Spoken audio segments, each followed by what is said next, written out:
Hello, I'll be your moderator, and we'll treat this like an interview.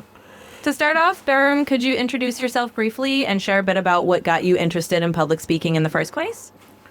Yeah, name is Dharam Mentor, and the one thing which I most like about public speaking is it allows me to express my stories to people, and whatever I learned over a period of time, that can be a stepping stone for somebody who are building their careers or starting their journey. So it's basically sharing my experience so that it can help the newer entrepreneur to learn from me and excel in their life.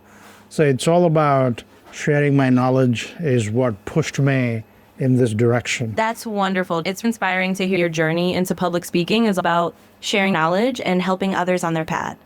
It's definitely a great motivation. So let me ask you another question.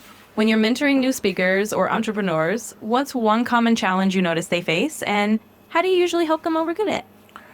Mostly whenever we are training, as you rightly mentioned, entrepreneurs or a startup, you see they're a bit away from the ground reality.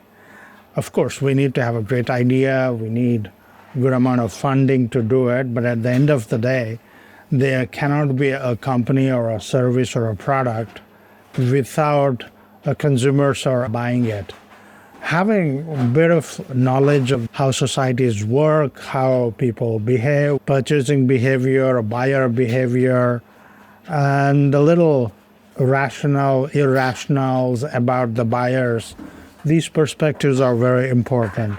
And largely, if I see the cultural context also important, if it is purely a technology company, it can kind of go beyond any cultural norms. But otherwise, most of the consumer products, they always come under the purview of cultural behavior and buyer behavior and social structure or social status. Many of these variables are there. And having this knowledge is important, not just innovating a new product, but you need to know how you're going to make it a part of this larger culture. That's a thoughtful insight, and it makes a lot of sense. Understanding the cultural and consumer context is just as important as having a great idea or the right technology. It's that blend of innovation and real-world awareness that can help entrepreneurs succeed. Thank you for sharing, Dharam. Yeah, let me give one anecdote. Like nowadays, everybody are gaga about AI. But if you ask on the street, hey, how many of you heard about AI? There will be few people say, yes, we heard about in the news and here and there. And if you ask them to give me one or two companies' name they heard, and most of them will tell you ChatGPT, okay? Now, there are many companies which are into AI, not just ChatGPT, but why people know ChatGPT, but somewhere Sam Altman knew how to interact with people. Among AI entrepreneurs, I see Sam is a really good with interacting with people and making it a consumer product, not a tech product.